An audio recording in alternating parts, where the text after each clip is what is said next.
Welcome to County Report This Week. I'm Sonia Burke. Thank you for joining us. Montgomery County Executive Isaiah Leggett has unveiled his fiscal year 2015 capital budget and CIP, which includes record funding for school construction. Lorna Virgili joins us with our top story. Lorna?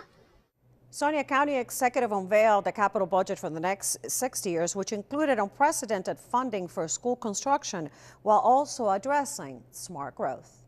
$4.49 billion for the capital budget and fiscal year 2015-2020 capital improvements program, targeting economic development, mass transit, affordable housing, and a 13% for school construction to accommodate the school enrollment. Now, the lion's share of this and the greatest effort in our work in the last few months have been to respond to the unprecedented increase in enrollments in our schools. We are growing at the rate of better than 2,000 students per year. That is more than many communities combined. That's equivalent to a high school per year. A total of 455 new classrooms would be added. On the economic development side, the budget includes spending for approved plans in Wheaton, Shady Grove, White Flint, and the Great Seneca Science Corridor. Nearly $340 million in public funds to support the White Flint redevelopment. You look at what we're doing in the White Flint area. We're providing directly, indirectly, to development in that area for this transitional period of about $340 million. That's an unprecedented amount to help move this county forward. Leggett's recommendation includes $10 million to begin facility planning for the MD 355 and the US 29 corridors in the approved master plan, and $154 million to maintain roads. We've increased amounts for, at least for arterial and primary roads, by 80%. And for residential roads, it's over 600% increase. Let me repeat that. And over 600% increase. The budget exceeds the executive's stated goal of issuing $100 million in bonds to support affordable housing projects. Also includes funding for several construction projects at Montgomery College and $20 million to build a parking garage at the universities of Shady Grove. To view the entire CIP, visit montgomerycountymd.gov/OMB. In Rockville, for County Report This Week, I'm Lorna Virgili. As you just heard, school construction is a top priority for the county.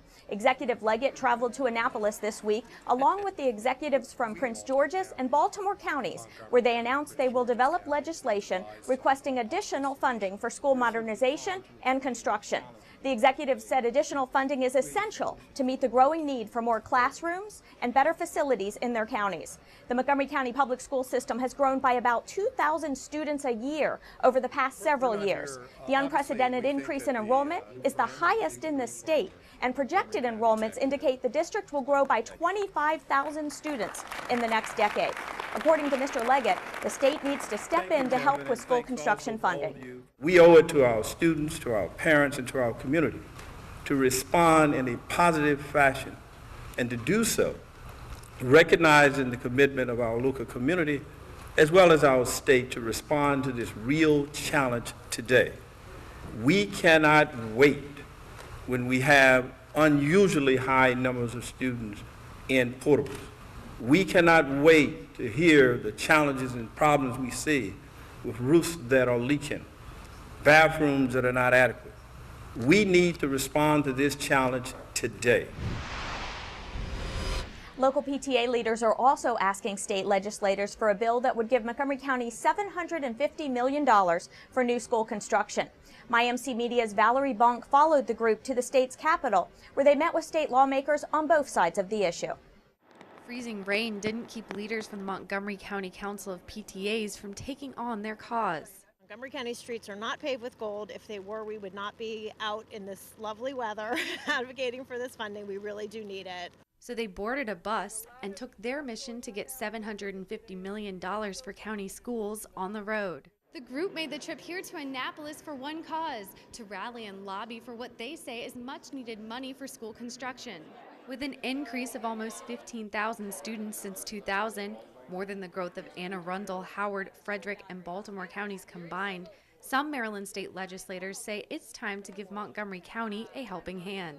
We are known for our excellence in education, and that has been despite the deplorable conditions of our infrastructure in the schools.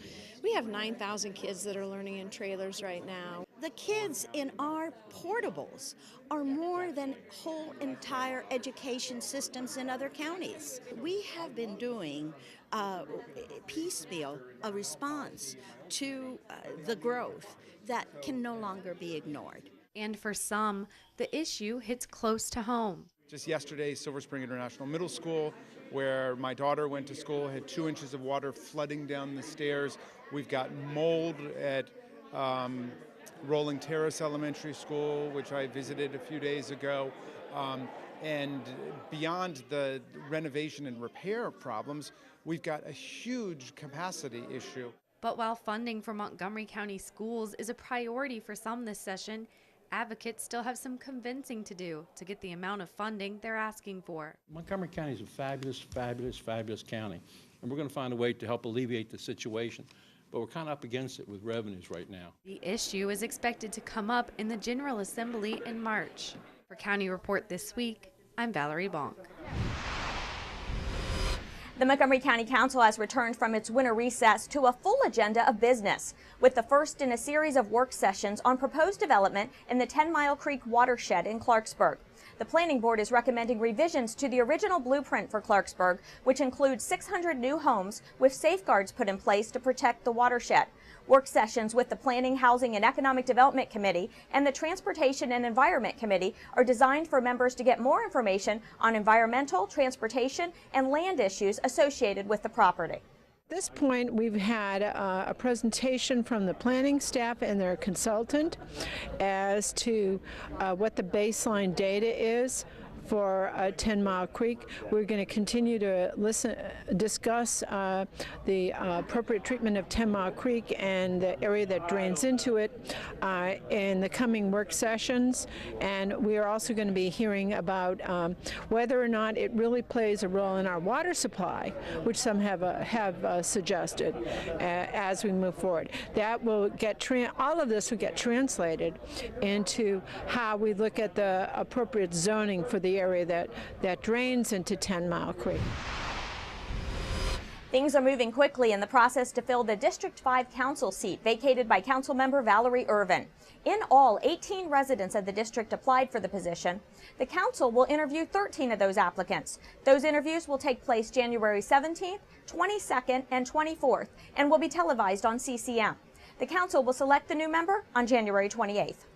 I think that it really boils down to somebody who's got the best interests of District 5 at heart. It's not really solely just about what's going to happen with particular issues, but it's about the mindset of being of service, of making sure that we're trying to deliver for District 5 that has had some challenges when it comes to economic development, especially in the East County area, and making sure that we're focused on that, making sure that we're focused on some of the other needs that these residents have.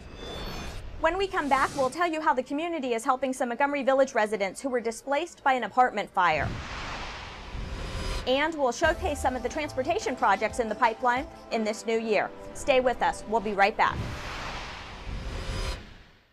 Montgomery County high school and middle school students compete for cash in the Keeping It Safe Under 21 Alcohol Prevention Coalition PSA contest. Middle school students can receive up to $500, while high school students can win up to $1,000. Entries must be 30 seconds in length. The message: prevent underage drinking. Entry forms and submission dates can be found online at montgomerycountymd.gov/KIS. Get your entries ready and remember to keep it safe.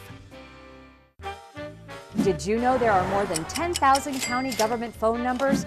But there's only one number you need to remember for non-emergency calls: 311. MC311 is Montgomery County government's online telephone information system. Need information? Have a problem or complaint? Trying to locate a county government facility? Call 311. The call center is open Monday through Friday, 7 a.m. to 7 p.m. The website is available 24 hours a day, 7 days a week. Welcome back to County Report This Week. I'm Sonia Burke. The Rosemont Elementary community is mourning the loss of DJ McMullen, a 4th grade student who drowned this week after falling through the ice on a sediment pond in Gaithersburg, where he was playing with his brother and another boy. At Rosemont Elementary, extra counselors were brought in to support the students and staff members. The school's principal remembered DJ as a popular student who likes science. DJ was looking forward to being a patrol next year. He was a very responsible student, and we are all going to miss him terribly here. Joining us in the studio to talk about this tragic accident is Assistant Chief Scott Graham from the Montgomery County Fire Rescue Service. Chief, I know you were out there the night of this incident. What can you tell us about what happened, and what do we need to know about the ice floating on area ponds? This incident was a somber reminder of the tragedy that can occur, and fortunately doesn't occur that frequently in our area. When we've had a long streak of cold weather, when bodies of water such as these storm catchment ponds begin to freeze over, it's kind of an enticement for young people and kids and people walking around to perhaps play on the ice. It turned to tragedy when we received the call a little bit after 4 p.m. Fire rescue officials arrived on the scene. There were 3 young children that were reported to be out on the ice and in the water. When we did arrive, 2 of those were beginning to exit from the ice. One was already broken through the ice and walking out, and the other was crawling on top of the ice. The third one, according to an eyewitness, had gone under the water and had not resurfaced. Members of our technical rescue team, along with other fire rescue members, entered the water with protective equipment and began the search for the third child. Approximately 25 to 30 minutes into the search, we located the child in about 5.5 feet of water, perhaps about 40 yards out from the bank. The child was immediately taken to a waiting medic unit and transported to Shady Grove Hospital. The child was pronounced dead at 7:45 that evening. This tragedy reminds us and our commitment to those who grieve and those who witness or are part of something like this is our commitment and our recommitment to getting out our message to prevent that type of 911 call. With a drowning of any type with this ice rescue, we're midway through our winter. We'd like to remind everyone that there's no body of water, especially these non-recreational bodies of water, that are safe for anybody to be out on when they freeze over, or actually be in them whenever there's no ice on them. It's been an extraordinarily busy start of the new year. How are firefighters reacting to this unusual start? Well, our reaction is one of, I guess with the 2 fatal fires that we've had thus far and the tragic drowning of the child in Gaithersburg, it's our recommitment to preventing the 911 call. Firefighters are out in the neighborhoods. Firefighters will be out each and every weekend distributing information, safety information about things such as winter safety, ice, fireplaces, and things like that. We'll also be checking smoke alarms in homes in many areas across the county. And certainly, you can have your smoke alarm tested by one of our fire rescue stations simply by calling 311. Thank you so much for joining us. Thank you. This week, some local radio stations, in partnership with Women Who Care Ministries, helped raise nearly $5,000 in food, gift cards, and monetary donations for dozens of Montgomery Village residents who were displaced by a fire on January 8th at the Cedar Mill Apartments. Sadly, a 4-year-old boy died in that fire. We're talking about over 40 residents that were displaced and 12 households, so approximately 3 to 4 family members in each household that were displaced. And as though that wasn't tragic enough, one family lost their 4-year-old son, and our heart extremely goes out to that family in this hour. It's my duty as a broadcaster to make sure that I give back. And my thing is right now, I just want to get the word out that we need food, we need money, we need clothes, anything that can help these families out, because they lost everything. Think about if you lost everything, you have nothing. And there's so many people with big hearts and are so blessed in this area that they can give back just a little bit. You don't have to give a whole lot, just give a little bit. If everybody gives just a little bit, we'll be able to get these families back on their feet. Montgomery County Council President Craig Rice attended the outreach event, and he met with some of the residents impacted by the fire. They're deeply moved by all of the support that the community has really shown in stepping up for all of these families, not just the Quarshie family, but some of the other families as well. And so it was a tremendous turnout, thanks to all of the community for all that they did. If you missed this event and want to assist these families, you can still contribute. Visit the Women Who Care Ministries website to find out more. With the state's new gas tax, there is funding available to take care of some long overdue transportation projects here in Montgomery County. Susan Kennedy reports on just a few of those improvements, which will have an effect on county motorists. Sonia, over the past several months, some of the biggest stories involving transportation focused on transit. But now there is some news to report for those motorists who get in their cars and use some of this county's busiest roads. There is no question there are some urgent transportation needs here in Montgomery County. In 2014, some of those needs will be directly addressed thanks to new state transportation revenues.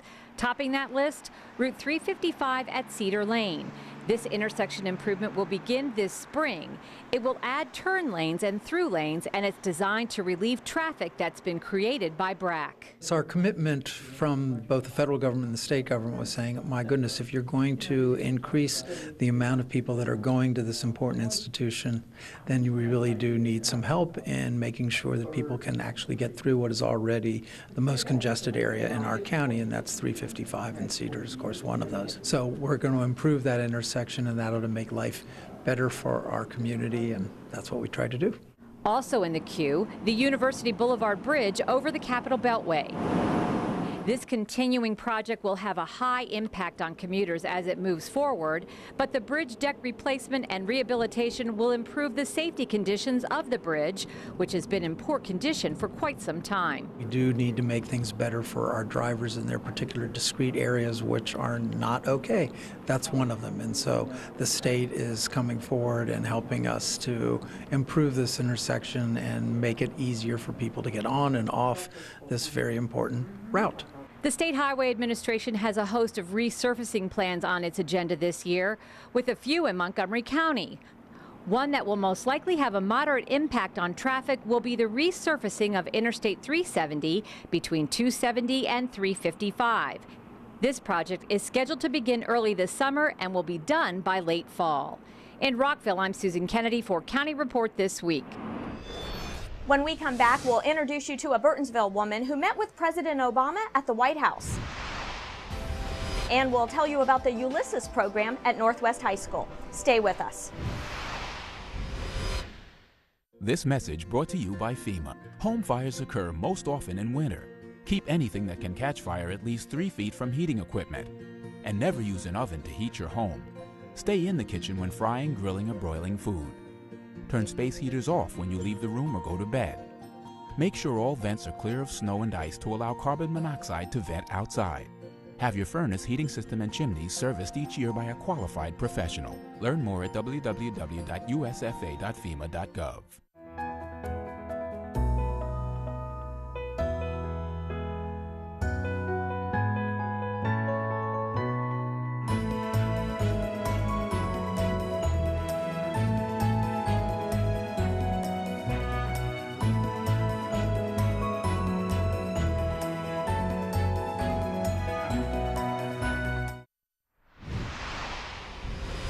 Welcome back to County Report This Week. I'm Sonia Burke.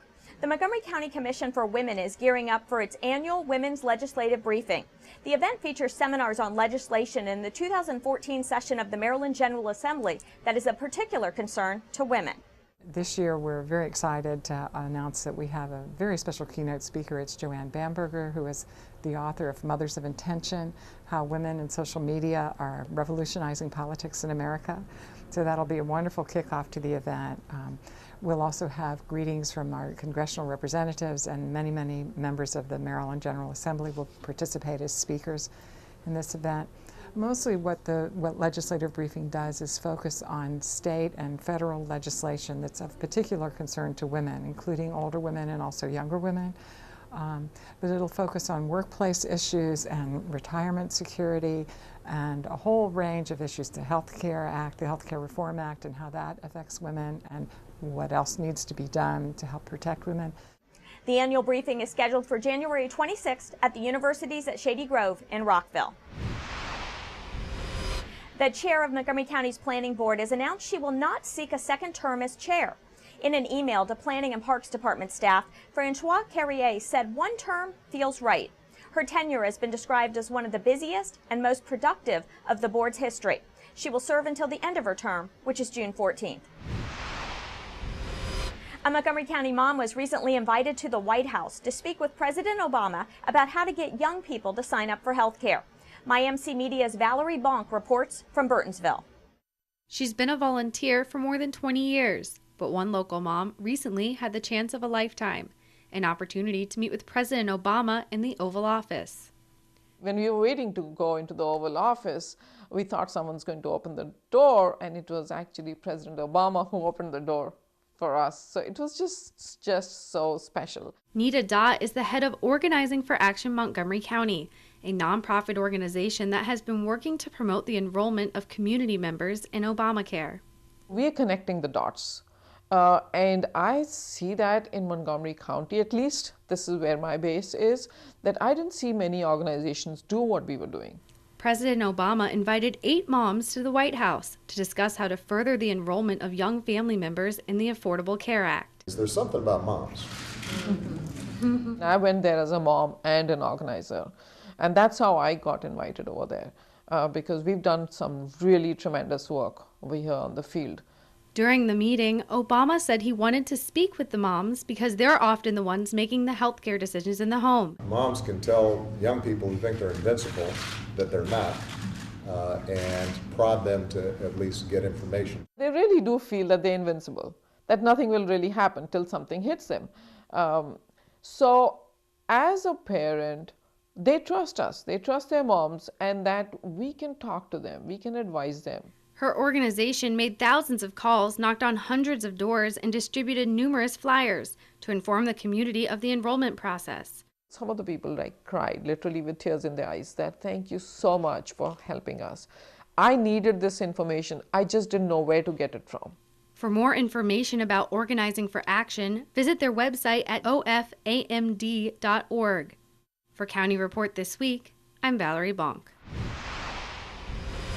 Now let's go to Northwest High School in Germantown, where students recently showcased some unique projects as part of a remarkable honors program. MCPS TV has the story. Seniors at Northwest High School proudly displayed their original research projects during this year's Ulysses Fair. The Ulysses Signature Program is a comprehensive honors program that emphasizes research skills and the opportunity to focus on strong academic and personal interests. The fair was even attended by Superintendent Starr. Straight up correlation. Held January 7th and 8th, the students' projects are a culmination of many months of in-depth research and reflect each student's 4-year journey as a Ulysses student. The students who come to this program have an interest in joining conversations that are often already in progress about the possibilities in the world, what needs to be changed, what can be discovered, what sorts of inspiration that they might have that they can share with others to make the world a better place. There's all kinds of really neat things that they study, and they're usually going to come up with some type of conclusion to the thesis that they originated often in their junior year. And so they have some awesome projects here showing their interest, but also an area they wanted to pursue academically. But it was also done 12 years ago. I'm doing my project on placebo treatments. One of the most interesting things I found is that if it's done correctly, a placebo treatment can be just as effective as a real treatment. I chose test anxiety just because I wanted to know more about it, and I realized that I wasn't the only one, and this happened more often than I thought. 96% of seniors actually have faced this before. My project is on the effects of sleep deficiency and how it really affects high school students. I really wanted to gauge how school start times actually change the amount of sleep that students are able to get. I can say that some of those ways that they tried to spur investment have sort of seemed to have worked. I think Ulysses is an awesome program that we have here at Northwest. It's a great opportunity for kids that want to pursue learning at a higher level, but I think also at a more creative and fun level as well. When we come back, we'll tell you how to keep warm on 2 wheels. And we'll introduce you to our Pet of the Week. Stay with us. We'll be right back.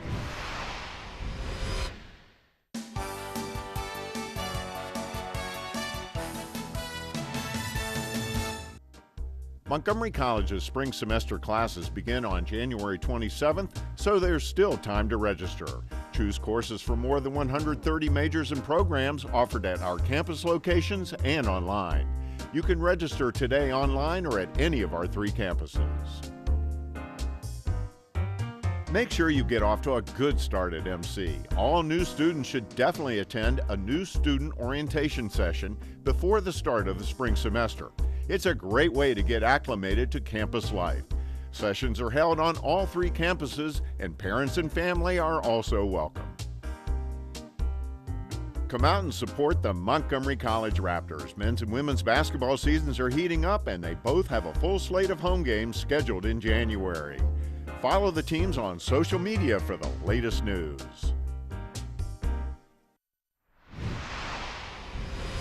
Welcome back to County Report This Week. I'm Sonia Burke. Weather may be to blame for the temporary closing of the Cofield Community Recreation Center in Silver Spring. That's where a sprinkler line break caused extensive water damage inside.